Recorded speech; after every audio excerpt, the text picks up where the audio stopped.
Trying to launch a game or app only to be stopped by the poconet64.dll error? I'm Sophie Chen, a senior Windows support engineer, and I've analyzed this error to find the fastest fix. While we cover the technical fix for poconet64, you can also find a professional utility to assist with workstation optimization.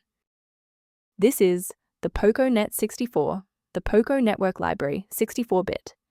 It provides unmanaged C++ routines for high-performance TCP and UDP networking, HTTP client and server orchestration, and SSL and TLS handshakes. It facilitates the data link for modular software network manifests. Now that the technicals are covered, let's run the official installer. A standard troubleshooting step is to perform a fresh install of POCO. Head to Microsoft's official site, download the x86 and x64 versions of the Visual C++ redistributables, and run the setup files.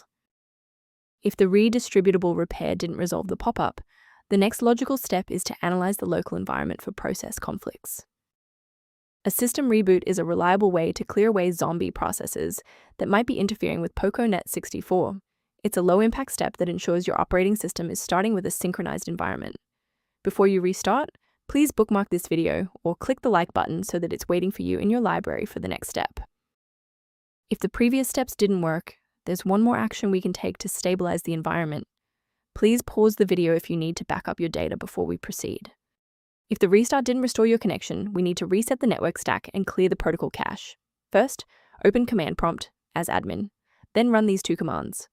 East, type n.etsh space INT space IP space REESEET, then hit enter. Second, type n.etsh space WINSOCK space RESET, then hit enter again. Why are we doing this? Well, these DLLs manage the plumbing of your internet. Resetting the stack clears out corrupted cached routes and orchestration manifests. While we've identified the fix, it's vital to discuss how to keep your environment secure from common threats. Manual intervention with poconet64.dll is technically dangerous because it risks overriding newer, secure system libraries with older, vulnerable versions that lack modern security patches. A professional diagnostic tool can be a valuable asset for those looking to maintain long-term system stability and file integrity.